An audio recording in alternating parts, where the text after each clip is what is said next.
Mezu positu emanez, baina beti iaia gehienetan ateratzen dituzue gai sozialak eta oso konprometituak eta zer daukazue, halako behar izanen bat umen eredu izateko edo horregatik egiten duzue edo zergatik egiten duzue? Bueno, gu jaio ginenean irakasleak ginen denak. Eta plazan jartzen ginenean aurrak guri begira guk esaten genuena eta askotan egiten genuena ere kopiatzen zuten batzutan, ez?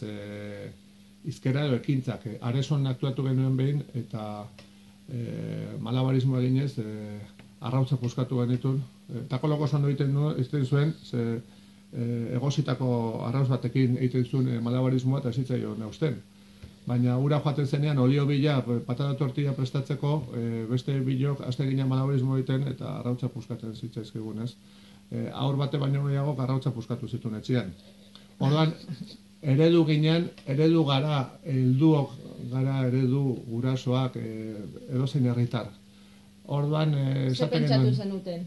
Pentsatu euskaraz barre egin, euskaraz eta laitasunez bizi, eta hori egitaz gain, zergatik ez ere eredu garenez, hain bat gai sozialen inguruan ere proposamena luzatu, hausnarketak egin, jolastu, divertitu, eta aziz eta eziz, ikasiz eta partekatuz, balako balore batzuk landu, ez da.